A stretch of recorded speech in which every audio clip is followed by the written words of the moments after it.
Hello dear friends. आज एओपीएस की series में मैं आप लोग के सामने एक क्वेश्चन लेकर आया हूँ। ये आईएसआई 2020 का क्वेश्चन है। तो आइए इसे सॉल्व करते हैं। E to the power minus k upon n and k is equal to 1 to n as n tends to infinity का हमें वैल्यू फाइंड करना है। तो इस क्वेश्चन को हम लोग ऐसे भी सॉल्व कर सकते थे जैसे राइमन सम्स के through.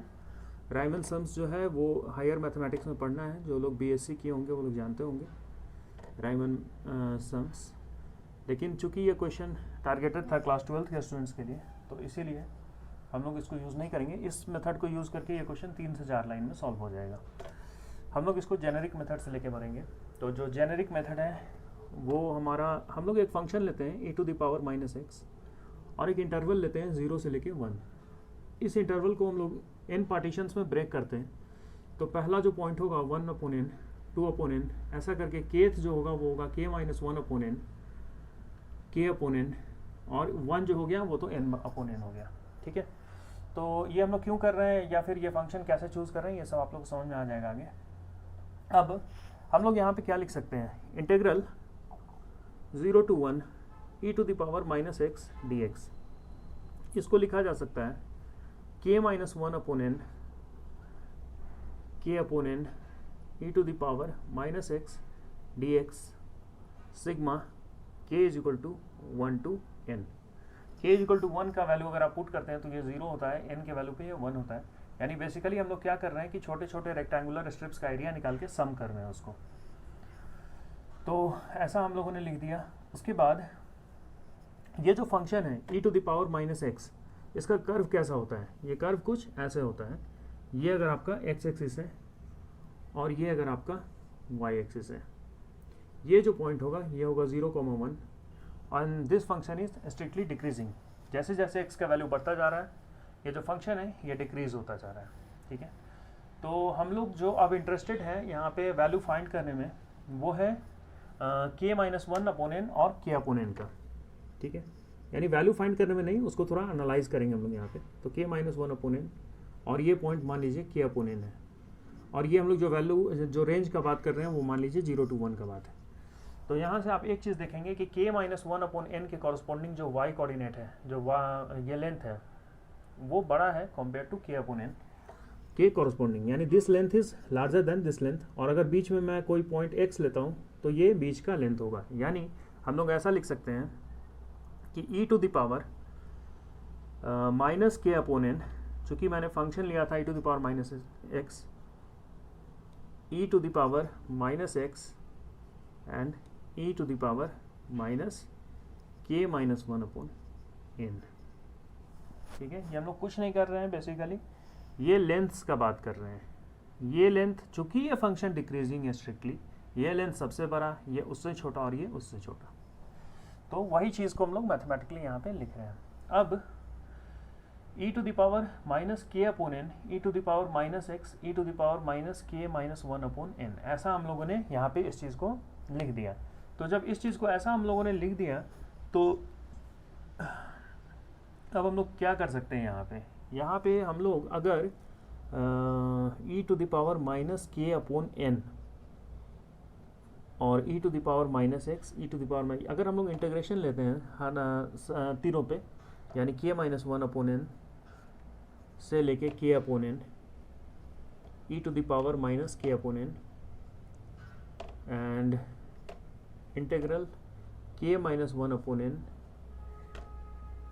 k upon n e to the power minus x d x, यहाँ भी होगा dx।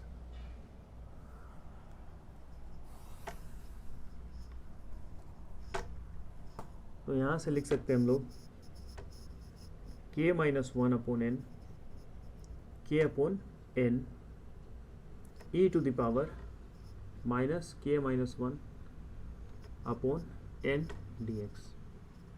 अब आप एक चीज़ देखिए, ये जो पहला इंटीग्रांड है यानी e to the power minus k by n क्या है, कि इंटीग्रांड है फर्स्ट का। यह जो थर्ड इंटीग्रांड है ये दोनों x का फंक्शन नहीं है, that means they are constants. तो इसका वैल्यू हम लोग डायरेक्टली लिख सकते हैं।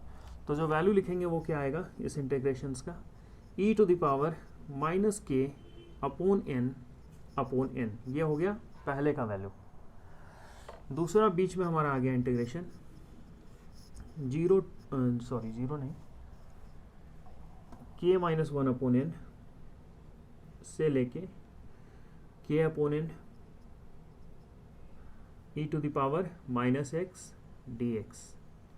और तीसरा जो है वो हो गया यहाँ पे ये भी x का फंक्शन नहीं है, तो हम लोग लिख सकते हैं e to the power minus k minus one upon n by n। ये इनइक्वालिटी हमारे पास आ गया। अब जो बाकी पार्ट्स है उसका अभी हमको कोई ज़रूरत नहीं है, अब हम लोग आगे बढ़ेंगे यहाँ से। तो वी कैन मूव फर्दर। तो मैं इन सब चीज़ों को थोड़ा डिलीट करता हूँ, रब करता हूँ, और यहाँ तक का पॉइंट हमारे पास क्लियर है। अब देखिए ये क्या है, e to the power minus k upon n, ये बीच में एक इंटीग्रल और फिर एक वैल्यू। अब हम लोग को करना क्या था, k इज इक्वल टू 1 से लेके n तक सबको समेशन करना था। तो हम लोग यहाँ पे लिखते हैं k इज इक्वल टू 1 से लेके n e to the power minus k upon n by n। और यहाँ भी लिखेंगे हम लोग sigma k is equal to 1 से लेके n e to the power, integration भी तो है बीच में, इंटीग्रेशन है k minus one upon n से लेके k upon n e to the power minus x dx। और लास्ट में sigma k is equal to 1 से लेके n e to the power minus k minus one upon n। अब देखिए ये जो फर्स्ट टर्म है that was exactly what was being asked in the question में हम लोग को इसी की वैल्यू पूछ रहा है वो, कि e to the power minus k upon n का वैल्यू। तो यहाँ से हम लोग क्या कर सकते हैं, जो बीच वाला टर्म है उस पर ज़रा फोकस कीजिए। k का वैल्यू अगर 1 होता है तो ये 0, n होता है तो ये 1, तो इसको तो हम लोग लिख सकते हैं कि 0 टू 1 इंटीग्रेशन हो जाएगा ये। यानी यहाँ पे एक पॉइंट तो हमारा आ गया ये k इज इक्वल टू 1 से लेके n e to the power minus k upon n by n, and that is 0 to 1 e to the power minus x dx। और यहाँ पे फिर एक series k is equal to 1 से लेके n e to the power minus k minus one upon n by n। अब ये हमको चाहिए, इसका वैल्यू क्वेश्चन में पूछ रहा है ये, और ये भी एक सीक्वेंस है। तो इन सब सीक्वेंस में और बात क्या कर रहा है, n टेंस टू इन्फिनिटी। अगर मैं n टेंस टू इन्फिनिटी यहाँ पे सोचता हूँ इसके टर्म पे, तो ये क्या हो जाएगा, देखिए ये हो जाएगा 1 upon e to the power k upon n into n। और अगर हम यहाँ लगाएं limit n tends to infinity, तो ये क्या होगा, ये वाला पार्ट 0, k बाई इन्फिनिटी 0, यानी e to the power 0 is equal to 1, और ये इन्फिनिटी यानी ये वैल्यू 0। सिमिलरली ये वाला पार्ट भी 0 हो जाएगा अगर limit n tends to infinity करें तो। वो आप करके देख सकते हो, कोई बड़ी बात नहीं है। तो देखिए ये भी जो इसका ये जो सीरीज है ये अल्टीमेटली जा किधर रहा है, 0 की तरफ जा रहा है। ये सीरीज भी अल्टीमेटली 0 की तरफ जा रहा है अगर मैं n को इन्फिनिटी कर देता हूँ तो। यानी both the series are tending towards 0 when n is tending towards infinity. यानी n जब इन्फिनिटी को टेंड कर रहा है तो ये सीक्वेंस 0 को टेंड कर रहा है। यहाँ भी n जब इन्फिनिटी को टेंड कर रहा है तो ये सीक्वेंस 0 को टेंड कर रहा है। तो जब अब यहाँ पे एक इम्पॉर्टेंट कॉन्सेप्ट आता है जिसको हम लोग बोलते हैं सैंडविच थ्योरम। सैंडविच थ्योरम क्या बोलता था कि जैसे कोई फंक्शन है fx gx और hx, 3 फंक्शन है। मान लीजिए limit x tends to a लेता हूँ मैं इन तीनों पे, तो limit x tends to a f of x is equal to मान लीजिए l है, और limit x tends to a h of x भी l है। तो हम लोग बोल सकते हैं कि limit, therefore we can say that limit x tends to a gx is also equal to l। इसको बोलते हैं हम लोग सैंडविच थ्योरम। ये क्या है, सैंडविच थ्योरम, सैंडविच थ्योरम। तो यहाँ पे हम लोग क्या देख रहे हैं, जब हम लोग n इन्फिनिटी को ले जा रहे हैं तो ये 0, n इन्फिनिटी पे ले जा रहे हैं तो ये 0, दोनों का लिमिट क्या है, सेम है, दोनों का लिमिट क्या है, देखिए एफ एक्स और जी एच एक्स का लिमिट सेम है, तो इसका भी क्या होगा, वही होगा, इसका भी एल ही होगा लिमिट, या फिर ज़ीरो ही होगा।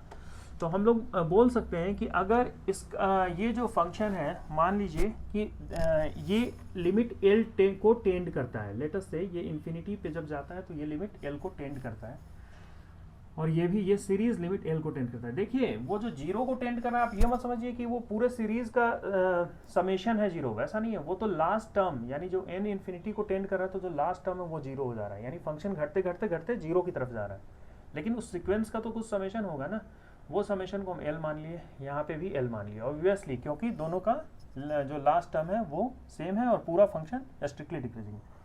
तो फिर अगर मैं इसका वैल्यू फाइंड कर लूँ तो हम लोग एक चीज़ जानते हैं कि इसका भी जो ये होगा, जो लिमिट होगा वो एल ही होगा सैंडविच थ्योरम से। तो अगर मैं इसका वैल्यू फाइंड कर लूँ तो एल की वैल्यू मुझे मिल जाएगी, क्योंकि ये कैलकुलेट करना काफ़ी आसान है।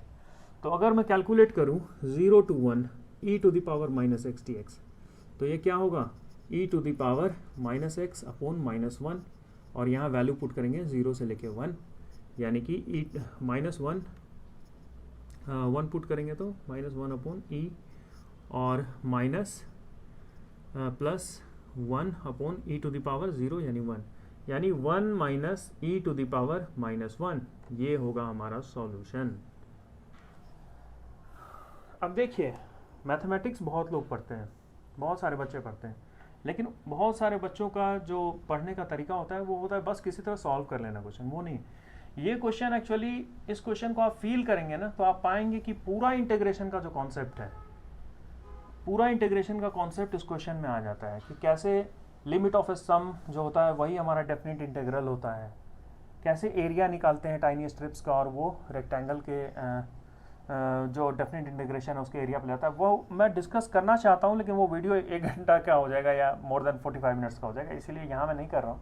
यहाँ मेरा मकसद क्वेश्चन सॉल्व करना है। अगर आप लोगों को ऐसा कुछ नीड फील हो रहा है या फिर आप लोग कुछ नहीं समझ पा रहे हो तो पूछिए इसके कमेंट सेक्शन में, क्वेश्चन के कमेंट सेक्शन में। और इसमें कोई इंपॉर्टेंट बात, हाँ ये जो चीज़ हम लोग लिख पा रहे हैं, ये एक पॉइंट छूट गया था, वो इसीलिए लिख पा रहे हैं क्योंकि ये फंक्शन स्ट्रिक्टली डिक्रीजिंग है, इसीलिए ये वाला पार्ट हम लोग लिख पा रहे हैं यहाँ पे। तो इसका जो सॉल्यूशन होगा वो होगा 1 माइनस ई इनवर्स। तो स्टूडेंट्स बताइएगा कमेंट सेक्शन में कि ये वीडियो कैसा लगा, और अगर आप लोग का कोई सजेशन हो तो यू आर मोस्ट वेलकम, आप लोग दीजिए वो सजेशन। और जो मैं क्वेश्चन खास करके ये क्वेश्चन जो कराया हूँ इसको आप लोग 1-2 बार कोशिश कीजिएगा खुद से करने का, तो कॉन्सेप्ट क्लियर हो जाएगा। ठीक है, thank you for watching the video, like कीजिएगा, शेयर कीजिएगा।